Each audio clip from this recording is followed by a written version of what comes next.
superbe, sublime, merveilleuse.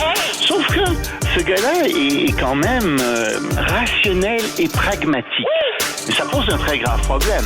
Je t'assure qu'il n'y a aucun politologue sérieux qui va te dire « Oh, j'ai le droit! » Un politologue, pas comme les autres. Loïc Tassi. C'est pas le temps de faire ça. Loïc, bonjour. Bonjour, mon chaton. Oui. Comment t'as réagi quand t'as entendu ça? Parce que vraiment... Je suis d'accord. Je disais à Richard tantôt, je l'ai croisé, là, je dis, si on était encore au Franc-Tireur, là, si Télé-Québec avait encore un sens autre que les petites festivités pastel, moi, j'en ferais une publicité pour prendre au sérieux les écarts de la vitesse au volant, puis l'alcool au volant, puis les conséquences de ça. Puis tu vas voir des gens qui ont été blessés par un idiot qui était sous au volant ou par un cave qui roulait trop vite. Puis tu vas dire... Puis c'est ça, les publicités qu'il faut faire. La réalité, c'est des publicités choc. Je suis d'accord avec toi. Puis ça fait partie, tout ça, d'un processus d'infantilisation qui commence à l'école. Hein, tu sais, la façon dont on parle aux enfants. Alors, je me lave les mains avant. Ils sont même pas capables de dire il faut se laver les mains ou lavez-vous les mains. Non, l'emploi du je constamment. Souviens-toi, l'infantilisation. Souviens-toi, Loïc, des chansons de Passe-Partout. Brosse, brosse, brosse. Toujours 3 fois le verbe. Brosse-toi dans les dents. Puis torche, torche, torche. Torche-toi dans le derrière. On l'écoute, Catherine Levac, parce que t'es là-dessus. Derrière toi. Mon chien, c'est pas un piéton. Ouf, ouf. Mais là, c'est pas juste à moi de faire attention sur la route. Pas juste à moi non plus. Okay, c'est à tout le monde. On fera pas de publicité gratuite. S'il va ici c'est niais. C'est niais, Benoît. C'est niais. Quand est-ce qu'on va cesser de faire des publicités niaises, de faire des émissions niaises? On prend les gens pour des gens stupides, pour des niais. Moi, j'en ai soupé de ça. Puis je trouve que, je sais pas exactement d'où ça vient, là, mais j'aimerais ça qu'on prenne les gens pour des gens intelligents, pour des adultes. Imagine si tu dis à une femme adulte, ma petite chatte. Mais non, ma petite chatte. Comme elle a dit mon chaton à un homme adulte. Si, bois. Moi, je te dis, ça ne passerait pas par là. Non, je le ferais remarquer. Mais là, tu serais méchant, tu le ferais remarquer. C'est pas bien. Tu sais, c'est comme à l'école, les affaires, on enseigne aux enfants qu'il y a des chacals puis qu'il y a des girafes. Ben oui. On leur dit pas que les chacals mangent les girafes, par exemple, ce qu'on devrait leur dire, là, mais, je veux dire, c'est des niaiseries. Ça n'a aucun sens. Puis pendant ce temps-là, regarde ce qui se passe là, dans le vrai monde. Regarde ce qui se passe en Israël. Regarde ce qui se passe en Ukraine. Parce que ça, et ce qui se passe à Montréal, malheureusement aussi, avec les gangs de rue, etc. On dirait qu'on... Oui. Non, mais je te suis, Loïc, là. Et là où tu t'en vas, là, prenons les choses au sérieux de temps en temps. Oui. Prenons les choses au sérieux. Une manifestation pour acclamer un carnage, c'est sérieux. La vitesse au volant, les blessés, les morts, c'est sérieux. Je te dis pas de devenir sévère puis austère, mais en même temps, il y a des choses qui sont sérieuses. Vas-y, Israël et Palestine, ce sont des sujets sérieux. Malheureusement, ce sont des sujets sérieux. Puis les images qu'on a vues, ce sont des images épouvantables et barbares. Puis décapiter des bébés, c'est immonde. Mais je veux pas revenir là-dessus. Mais ce que je veux dire, c'est oui, c'est ça, puis c'est ça la réalité. Mais on dirait qu'on est dans un monde schizophrène. L'école parle aux enfants comme si on vivait dans un monde de Watt où tout va bien. Puis il faut pas parler des choses qui vont pas bien parce qu'il faut pas traumatiser les enfants. Faut pas traumatiser les gens non plus. Voyons. Excuse-moi, je reviens à ça, là. Effectivement, il y a Zelensky qui s'en est mêlé puis qui a dit attends un peu, c'est la faute de qui? Vladimir Poutine. Lui il dit non, le Hamas a rencontré Poutine à plusieurs reprises. C'est Poutine qui est derrière ça. C'est Poutine qui veut absolument détourner l'attention mondiale du conflit en Ukraine, qui veut avoir le temps de se réarmer et donc ça va détourner l'attention de l'OTAN, etc. Bon. C'est pas ce que la représentante, l'ambassadrice des États-Unis à l'OTAN a dit. Elle a dit non, ça changera rien du tout avec notre soutien à l'Ukraine, rien du tout. Et on va continuer à s'occuper de ça. Mais en fait, dans le fond, Vladimir Zelensky pose une vraie question. Pourquoi est-ce que le Hamas a fait ça? Bon, on comprend qu'il est siphonné à cause de l'islamisme, des croyances complètement stupides. Puis quand tes croyances aboutissent à des massacres comme ça, là, faut les rejeter et les condamner sans équivoque. Tu sais? Mais bon, pourquoi est-ce qu'ils ont fait ça? Alors, on peut se dire, oui, ils ont le cerveau lessivé, c'est probablement vrai. Il y avait une conjoncture qui pouvait être bonne parce que Israël était divisé, parce que les troupes étaient au nord, parce qu'il y avait des troubles en Cisjordanie. On peut se dire ça.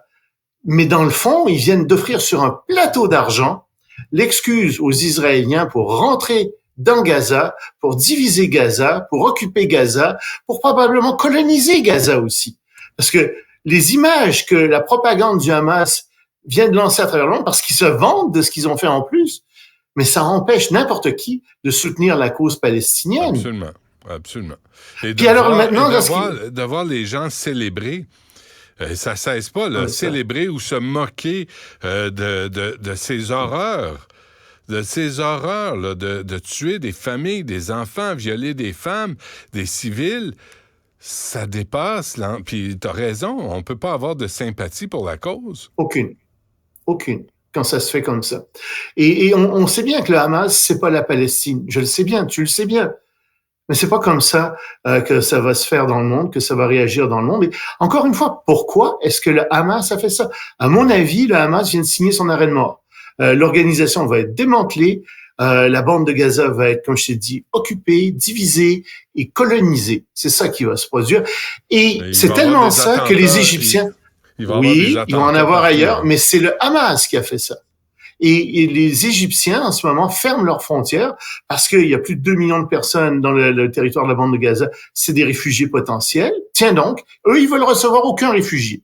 Pas de réfugiés parce que ça va mal en Égypte. Alors Sisi, etc., le général Sisi, dit non, nous, on veut pas de ces gens-là. On ferme notre frontière complètement. Ça va déstabiliser l'Égypte, puis déstabiliser l'Égypte. Oui, hein, c'est ça. Quand tu fermes ta frontière, t'es quoi? Non, mais c'est pas grave. Justin va les accueillir. Ah ben oui. À bras ouverts.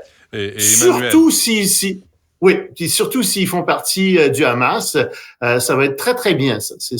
On va les accueillir ici, puis on va leur permettre d'avoir des mosquées où on diffuse de la propagande islamiste sans aucun problème. Ouais. Tu sais, ça fait partie encore de cette vision complètement dorée dans laquelle vit Justin Trudeau, puis dans laquelle, mon chaton, on essaie de nous enfermer parfois. Oui. As-tu remarqué, la commissaire là, à Montréal sur le racisme systémique et la représentante spéciale de la lutte contre l'islamophobie à Ottawa, Mme El-Gawabi, t'as-tu entendu leur silence? T'as-tu entendu... C'est drôle, hein? J'ai rien entendu dire là-dessus. Tous les donneurs de leçons, là, tous ceux qui nous ont fait chier à nous traiter de racistes, d'islamophobes, de xénophobes, c'est-tu drôle qu'on les entende pas, ces gens-là? Oui. Et tu sais, Benoît, il faut aller à la source du problème. Derrière ça, tu as des États puissants. Les Émirats arabes unis, le Koweït, le Qatar, l'Arabie saoudite. C'est eux qui sont derrière toute cette propagande, toute cette façon de voir le monde. C'est eux qui propagent cet islam fondamentaliste qui malheureusement est devenu majoritaire à travers le monde. Cet islam qui est excessivement condamnable, qui a des croyances stupides et qui fait en sorte que t'as des gens qui vont aller dans les rues décapiter des bébés. C'est ahurissant. Écoute, oui, mais ça, il faut pas le dire. Alors là, on devient effectivement islamophobe, etc. Non. Regardez où mènent ces croyances-là. Il faut les condamner sévèrement, comme toute croyance religieuse extrémiste. Tu sais, c'est écrit dans la Bible, ça. C'est un proverbe de la Bible. On juge un arbre à ses fruits. Mais regarde les fruits. Regarde les fruits qu'il y a en ce moment avec l'islamisme. Je pense que c'est amplement suffisant pour condamner tout ça. Ouais, les fruits sont pourris. Choisis l'autre nouvelle que tu veux faire avant qu'on se quitte. Peut-être parler un petit peu de ce qui se passe aux États-Unis parce que quand même, ils sont en train de se choisir un représentant. On ne sait pas qui va être choisi. Il y en a 2 qui sont en lice en ce moment. Alors, on va voir où ça va mener. T'as Monsieur Steve. Puis là, j'ai pas mes lunettes. Alors, Scalise.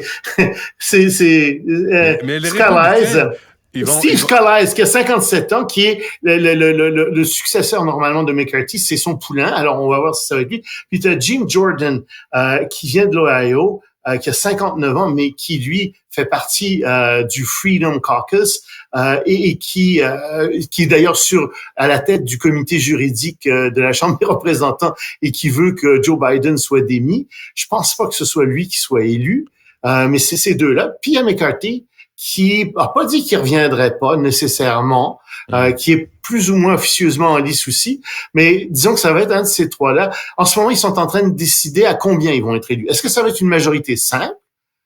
Ou alors, est-ce qu'il va falloir qu'il y ait 217 voix qui élisent le prochain chef à l'intérieur du Parti républicain? C'est ça qu'on est en train de décider. Est-ce que ça va être nécessairement un ami de Donald Trump? Oui. S'il l'est pas, il va le devenir. Oui, bien sûr que c'est un ami de Donald Trump. Tu peux pas. Donald Trump a noyauté le Parti républicain.